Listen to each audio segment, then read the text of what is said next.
Thank you very much. Hey, it's Kaufman is Alive. I look at comic books new and old. Today I'm looking at a new comic book, Amazing Spider-Man #1 by Marvel Comics. This is the newest Amazing Spider-Man #1, the most recent. It seems like there's been a new Amazing Spider-Man #1 every year for the past few years. I know that's kind of exaggerating, but it does feel like it. It seems like Marvel's a little bit obsessed with renumbering their main series a little bit more than DC. DC did do it recently to like Flash and Wonder Woman, which is kind of annoying because they had such high legacy numbering. But once again, back to #1 for Amazing Spider-Man because we got a new creative team here. And Joe Kelly is the writer. We got Pepe Larraz doing the artwork here. All the pencils and inks. And I think he's doing the inks because it just says that he is the artist. So we got Marte Gracia doing colors as well. So a really good creative team on this book. Zeb Wells, of course, was the former writer here on Amazing Spider-Man. He seemed to peace out. And so we got this new creative team. Kind of a fresh start for Spider-Man here. I'm really was just looking forward to this because of Pepe Larraz's artwork. I have not been reading Spider-Man at all. I picked up a few issues of that Zeb Wells run. Specifically, there was some issues with Hobgoblin, which had some really great art by John Romita Jr. And the storyline with Mary Jane and Ms. Marvel, with the death of Ms. Marvel. I picked up those issues. And they were all right. But that's about all I picked up from that. So I'm not really too caught up on what's going on in Spider-Man. I was reading previews about like the 8 Deaths of Spider-Man, which was the series that went on right before this. And it seemed kind of weird. They made Spider-Man like cosmic and gave him like mystical powers like Doctor Strange or something. So,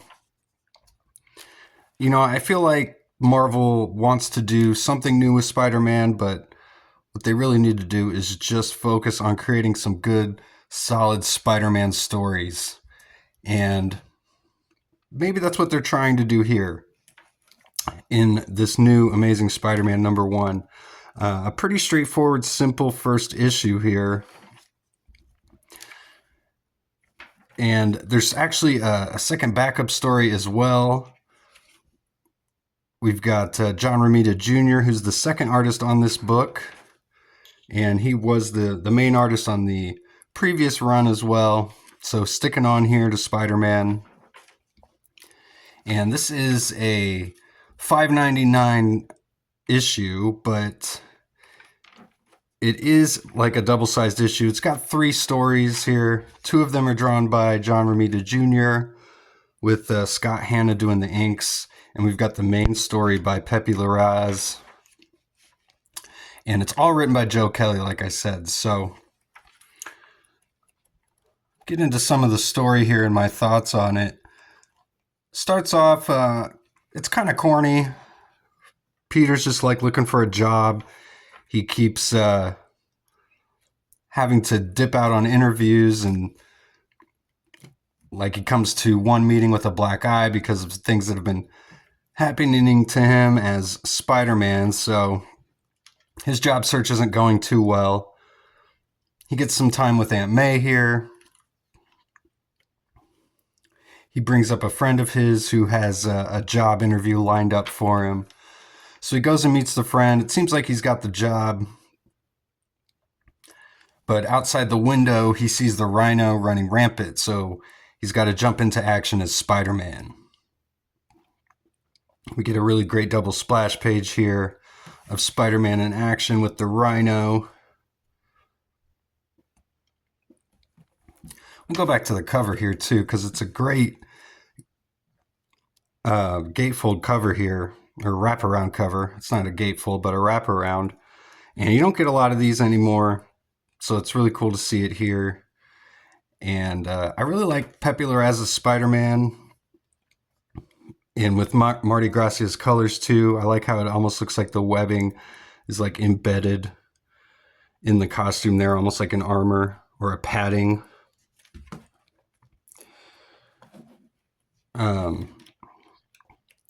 So he battles the Rhino, but Spider-Man trying to use his quips, but he's not getting anything back from Rhino, which he thinks is kind of weird. He thinks Rhino's usually a bit more talkative. I don't really like the way they portray like the relationship necessarily between Spider-Man and Rhino here. Spider-Man's kind of just like, he refers to him as a baddie, for instance. It's like, I think, Rhino's probably killed people and threatened people that Spider-Man loves. I probably have a little bit less affection for him, perhaps, but when they're fighting and he suddenly just has a heart attack and keels over, of course, Spider-Man tries to rescue him and trying to figure out why he had the heart attack in the first place. And we see the reveal here, or first appearance, or whatever you want to call it, of this guy Kingsley. I don't know if he's shown up before in Spider-Man or not, but he just runs this like shady corporation.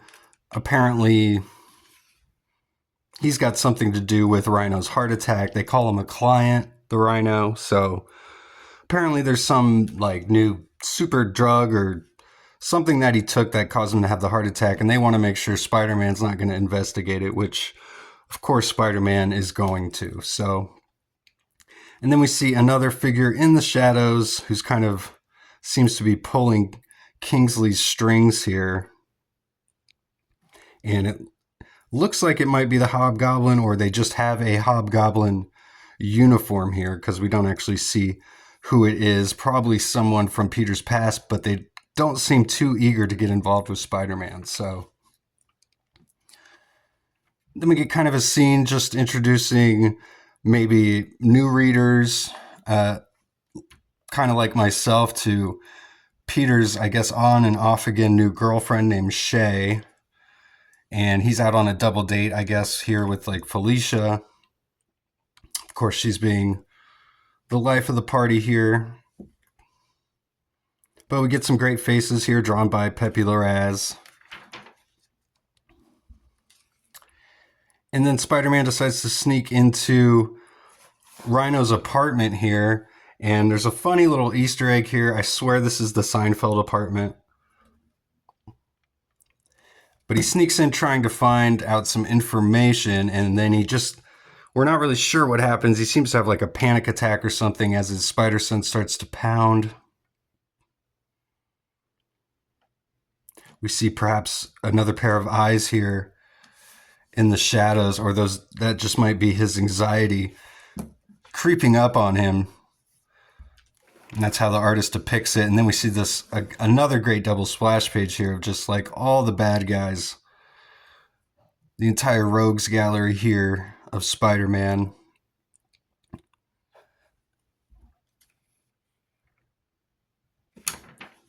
And that's the end of the first story. And we get the second story here. Again, John Romita Jr. doing the artwork. It's just Norman Osborn giving a press conference. He's about to step down from Oscorp when this guy attacks him and is blaming him for the death of his wife. But he's got some like cybernetic implants or something. But Norman's able to fend him off. And then he decides that he's not going to leave Oscorp. He says, "I'll atone for my sins of the past with every tool at my disposal. This is the only mission of Oscorp." And then we get a letter from Nick Lowe, the editor, and some letters from Joe Kelly, the writer, and Pepe Larraz, the artist as well, which is pretty cool. The Pepe Larraz letter is nice. I'd recommend reading that. He talks about the Spider-Man comics were the first American comic books that he ever saw. And he said the level of drawing was insane, and he devoted himself to copying, he says, every brushstroke from McFarlane to the point of imitating the way he framed his signature. And he says, then came Eric Larson, and then I discovered Rick Leonardi, and then I knew it. It was impossible for me to draw like that. He says, well, I think Pepe Larraz is a pretty awesome artist, which like I said, he's the main reason I even picked up this Spider-Man book at all. If he wasn't the artist, if they didn't have anyone as skilled as him, I probably wouldn't have even picked this up. So we get some more Spider-Man, the checklist of all the Spider-Man books. There's a panel of the month here, which is kind of cool. This is from the next issue of Spider-Man. And a little gamma corner for the Hulk as well. We get a sneak preview of the cover of the next issue. And then there's one more story here in the back, which is also drawn by John Romita Jr. And it's got these like archaeologists doing a dig, and they've got this one guy who's got all these theories about what's going on here, and no one wants to listen to him. And then suddenly there's this big avalanche of rock and an explosion, and he gets covered in it, and it's revealed this giant character comes out of the rubble. Pretty cool looking John Romita Jr. design there. It says the Hellgate is open, so not a very Spider-Man looking villain. So very interested to see where this goes, and I wonder if this guy's gonna like become the henchman to whoever this is. So maybe a key issue depending on who this guy is. Kind of looks like Ares or something, or the Executioner. I have no idea, but maybe his name's Hellgate. Who knows? But a fine first issue. Got nothing really to complain about. So I'd say check it out.